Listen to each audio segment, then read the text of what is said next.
Miss হবে না আপনার পছন্দের টিভি শো। দেখুন জি5 অ্যাপে একদম ফ্রি। আজকে না আমি একটা অদ্ভুত কাজ করেছি, তুমি শুনলে হয়তো হাসবে, পরে এটা নিয়ে মজাও করবে তুমি। আমি না আজকে একটা মন্দিরে গেছিলাম তোমার জন্য। রুমকির মা বলেছিল খালপাড়ের মন্দিরের কথা। ও বলেছিল সেখানকার মা কালী নাকি খুব জাগ্রত। আমি ছুটতে ছুটতে চলে গেছি আর ওই মায়ের পুজোর ফুল নিয়ে এসেছি। তুমি হাসছো তো, এটা বলছো নীল তুমি মন্দিরে গেছিলে? গেছি গেছি আমি মন্দিরে গেছি। আমার বিশ্বাস অবিশ্বাস এখন কিচ্ছু বড় নয়, শুধু তুমি ভালো হয়ে ওঠো মেয়ে, শুধু তুমি ভালো হয়ে ওঠো। আমি আর পারছি না মেয়ে, সত্যি বলছি, বিশ্বাস করো আমি আর পারছি না। স্যার স্যার, হ্যাঁ টাইম ইজ ওভার। বলছি এবার আপনাকে একটু বাইরে যেতে হবে। থ্যাঙ্কস ডক্টর, আমাকে এখানে আসতে দেওয়ার জন্য।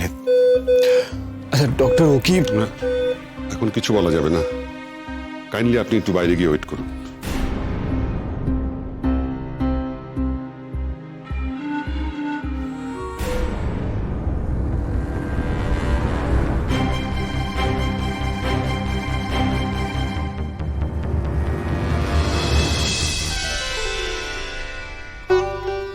হ্যাঁ ডক্টর গুহ বলুন। What? Oh, that's very good news. Thank you. Thank you, doctor. Okay. Good news. Meg is coming out. কোমা থেকে বেরিয়ে আসছো। ডক্টর গুহ? হ্যাঁ, আমি ওদেরকে আসতে বলেছিলাম।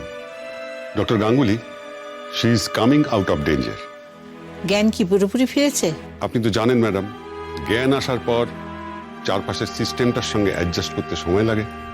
এই সময়টা কোনো রকম এক্সাইটমেন্ট সবকিছু আবার খারাপের দিকে ঠেলে দিতে পারে। আপনি তো মিরাকল করেছেন ডক্টর। ওই নীল আবার মেয়েকে ভুল বোঝাবে, সংসার খেলা করবে, মেয়েটা আবার কষ্ট করবে। এভাবে কেন ভাবছো অনিন্দ?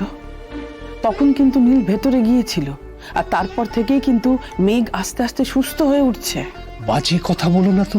নীল ভেতরে গিয়েছিল বলে মেঘ সুস্থ হয়ে উঠছে, সময় মতো ওষুধটা পড়েছে বলে মেঘ সুস্থ হয়ে উঠেছে।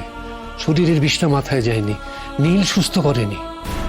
কি করেছে আমি জানি না অনিন্দ, খারাপ তো কিছু হয়নি, মেঘের তো ভালো হয়েছে। কি বলতে চাইছো? অনিন্দ প্লিজ জোর করে ওদেরকে আলাদা করো না প্লিজ। মধুমিতা, আমি তোমাকে আগেও বলেছি, আবারও বলছি, আমি যদি ওকে এখান থেকে সুস্থ করে নিয়ে যেতে পারি, তাহলে ওর জীবন থেকে সমস্ত আগাছা আমি নিজের হাতে উপড়ে ফেলব। জি5 ডাউনলোড করুন আর সব এপিসোড দেখুন একদম ফ্রি।